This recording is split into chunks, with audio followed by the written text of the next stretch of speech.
এই জায়গাটা কিন্তু ভালোই ভয়ঙ্কর। হ্যাঁ, শুনেছিলাম এই জায়গাটায় নাকি 7 জন গোলায় দড়ি দিয়ে নাকি মারা গেছিল এই জায়গাটায়। আমি নিজে জানিনি, কিন্তু আমার দাদু টাদুরা বলেছিল এই জায়গাটায় নাকি এইসব হয়েছিল, তাই এখানে নাকি আত্মা টাত্মা ঘুরে বেড়ায় নাকি। এই জায়গাটা কিন্তু ভালোই ভয়ঙ্কর আছে, তাড়াতাড়ি পালিয়ে যেতে হবে।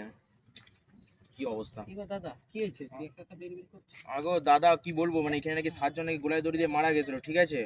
এখানে নাকি আত্মা টাত্মা ঘুরে বেড়ায়। আচ্ছা আর ওটা নাকি আমার দাদু নাকি বলেছিল এই জায়গাটা কিন্তু খুব বাজে জায়গা, খুব ভয়ঙ্কর জায়গা, ও, বুঝতে পারলে? আচ্ছা। তুমি জানতে নাকি? না, আমিও জানতাম না। ও, জানতো না? না। আচ্ছা আচ্ছা, তুমি আসছো কেন এখানে? এখানে থাকো নাকি? বাড়ি কোথায়?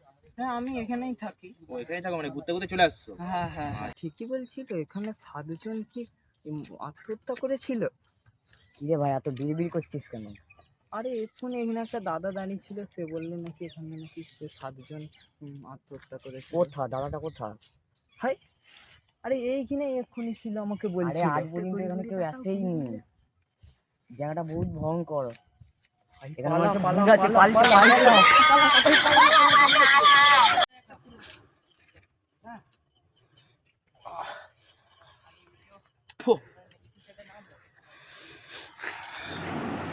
হাই, আবে এখানে তো এখানে একটা ছেলে ছিল, আমার কোথায় গেল ছেলেটা? হাই, আবে এখানে এক্ষুনি একটা ছেলে ছিল, আমাকে বললো ভূত টুত হবে না।